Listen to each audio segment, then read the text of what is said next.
예, 여러분. 저는 어제 로마에서 하루 종일 운전을 해가지고요.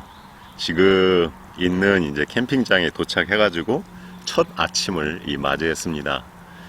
이곳이 어디냐? 예, 이곳은 이탈리아 토리노라는 곳입니다. 이 토리노 하면은요, 2006년 그 공개 올림픽이 열려서 이름은 어렴풋이 아실 텐데 그 위치는 아마 정확하게 모르실 겁니다. 그 위치는요, 이 이탈리아의 가장 북쪽, 바로 그 알프스 산맥에서 그 바로 내려오면은 이 처음 만나는 이 도시가 이 토리노가 되겠습니다. 근데 하니발 루트를 한다고 하면서 왜 제일 처음 간 곳은 토리노일까요? 예, 여러분, 그것을 여러분에게 이 지도를 보면서 자세히 설명해 드리겠습니다. 이 하니발을 알기 위해서는요, 이 포이니아 전쟁을 아셔야겠죠? 이 포이니아 전쟁은 여러분도 아시다시피 그 당시에 이 지금의 튀니지 지방에 있는 이 카르타고와 이 로마의 이 싸움이었습니다. 장장 120년에 걸쳐서 세 차례나 이 싸움을 하거든요. 근데 여러분이 처음에는 아니 아프리카에 있는 조그만 카르타고가 어떻게 로마에 싸움을 했을까 하지만은요, 그거는 그 역사적 배경이 이 카르타고라 하면은요, 이 페니키아인들입니다. 이 페니키아인들은 이쪽 그 에루살렘과 레바논에서 자란 해양 강국이거든요. 그래서 그 해양의 이 강한 면모를 여지없이 보여주면서 이 지중해 연안의 모든 도시들을 갖다가 다 차지하고 거기서 막대한 이 부를 누렸습니다. 그래서 그 당시에는 요만한 그 카르타고가 아니라요, 이 전체 지역이 다 카르타고의 세력권이었죠. 근데 그 당시로서는 이 지중해를 차지하는 자가 이 가장 많은 부와 이 재화를 갖다가 차지하기 때문에 이 신흥 새로 떠오른, 지금으로 말하면 약 청소년기의 이 로마와 그 다음에 이미 모든 걸 다 차지한 이 카르타고가 이 지중해를 차지하기 위해서 싸움이 언젠가는 일어날 수밖에 없는 그런 상황이었죠.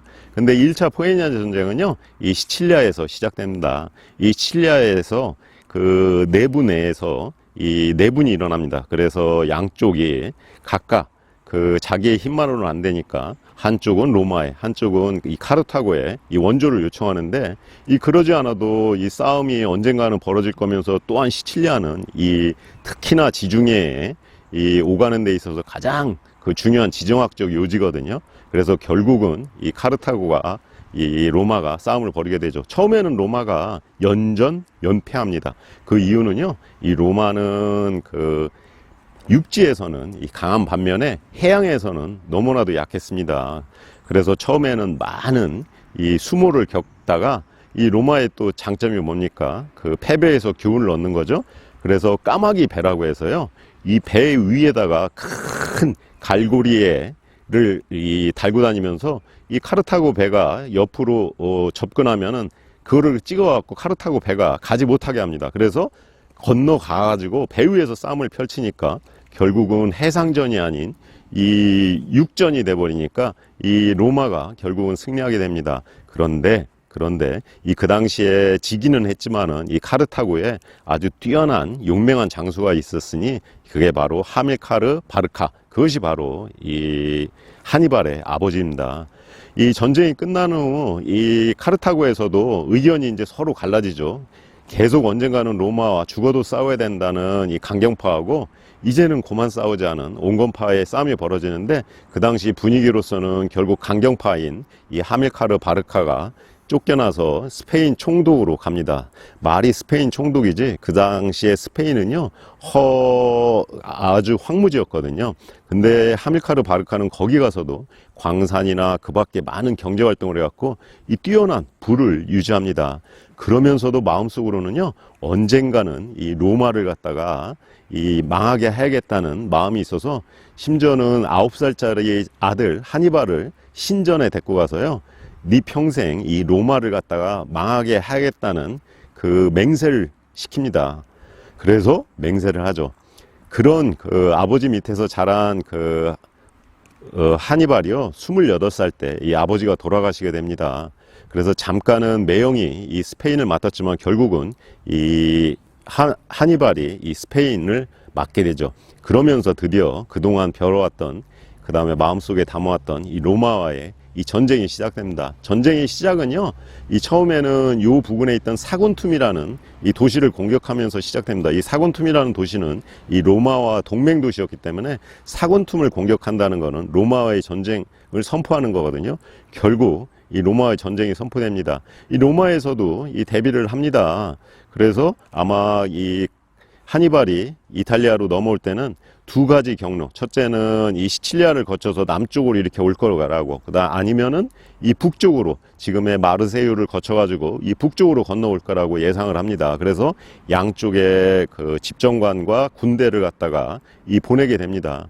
근데 이 하니발은요, 처음에 떠날 때 약 10만의 대군을 거느리고 이 피레네 산맥, 이 프랑스와의 스페인의 국경, 이 어려운 산맥도 넘고 여기에 또 론강이 있습니다. 거기에도 건너고 그 사이에도 이 하니발과 그 많은 이 갈리아 조그만 부족들이 있거든요. 많은 전쟁을 치르면서 행군을 해어 나갑니다. 그래서 한 도시를 차지하면은 거기에 그냥 둘 수가 없기 때문에 주둔군을 위해서 군대를 따로 떼어서 거기에 머물게 합니다.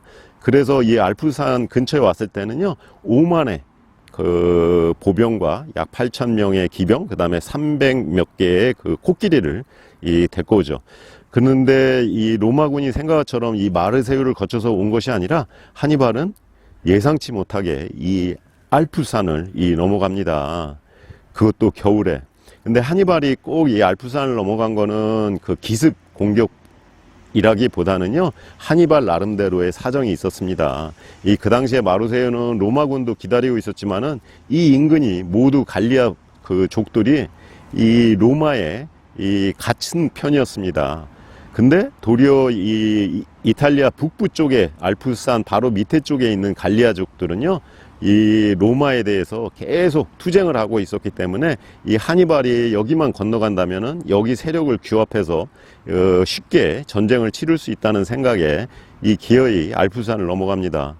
그 혹독한 겨울에요, 그 다음에 그냥 가는 것도 아니고 사랑 민족과 계속 그 싸움을 해가면서 나아갑니다.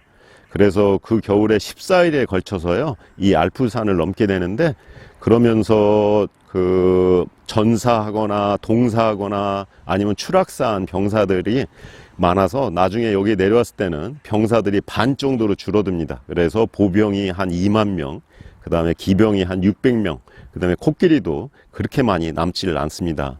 그래서 이 하니발이 알프스산을 넘어서 처음 도착한 이탈리아 땅이 제가 바로 있는 이 토리노가 되겠습니다. 자, 여러분, 제가 왜 이 하니발 루트의 첫 그 여정을 갖다가 이 토리노에서 했는지 이제는 아시겠죠?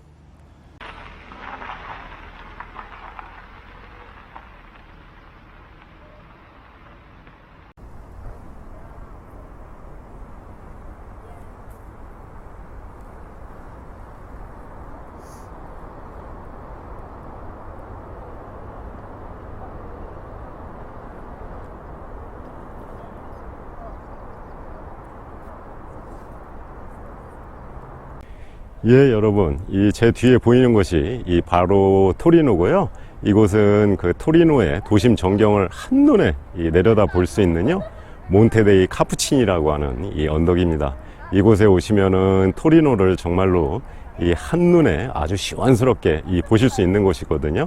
이 토리노는요, 이 이탈리아에서는 알프스산 바로 밑에 있지만요, 공업도시로 또 유명합니다.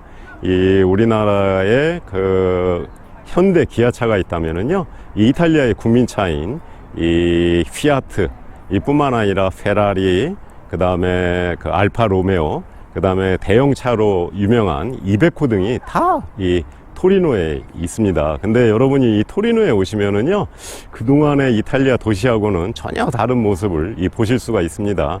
그동안의 이탈리아 도심들이 대부분 이제 신전 형태의 건축이었다면은 이곳은 이 프랑스 모양의 이 모든 건축물로 되어 있는 도심입니다. 그것은 아마도 이제 지역적으로도 가깝기 때문에 또한 그러겠죠.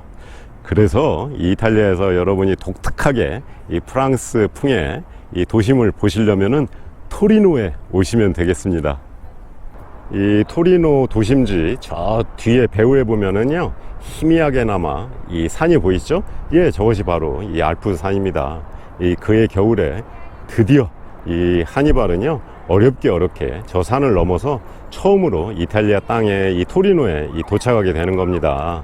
근데 그 당시만 해도요, 이곳 그 토리노 지방 근처는 이 로마인이 살기보다는 이 갈리아족이 대부분 살았습니다. 이 갈리아족은 프랑스의 민족의 이 조상이 되는 민족이죠. 이 그들은 대부분 이 로마의 동화되기를 거부하고 로마와 많이 싸우고 있었거든요. 그래서 이 하니발은 이 그들을 규합해서 같이 로마를 갖다 공격할 생각을 해서 이 지금 요 밑에 보이는 것이 이 포강이거든요. 이 포강 유역을 따라 점점 이 이탈리아 중심부로 이동합니다. 이 그러지 않아도 이 로마에서는요, 이 하니발이 이베리아 반도 즉 스페인에서 떠났다는 소식은 들었는데 그 추적을 갖다 실패하게 됩니다. 그래서 긴장하고 기다리고 있다가 이 드디어 이 알프스산을 넘어서 이 토리노에 도착했다는 소식을 듣고 황급히 이 군대를 이 보내게 되는 거죠. 그래서 이 지금 밑에 보이는 포강 얼마 못 미쳐서 이 역사적으로 이 하니발이 이탈리아에 도착해서 중요한 두 개의 전투를 이 치르게 됩니다. 그런 의미에서 이 토리노는 이 하니발의 여정에 있어서 역시 중요한 이 장소가 되겠죠?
예, 여러분, 이 제 뒤에 이렇게 유유히 흐르고 있는 강이 이 토리노를 가로지르는 포강입니다.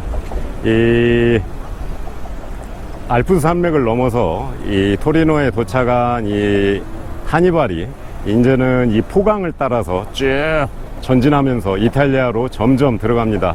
그러다가 이 근처에서 그 소식을 듣고 올라온 로마 군대와 드디어 이탈리아 땅에서 첫 번째 그리고 두 번째 이 전투를 하게 되는데요. 자, 여러분 무척 궁금하시죠?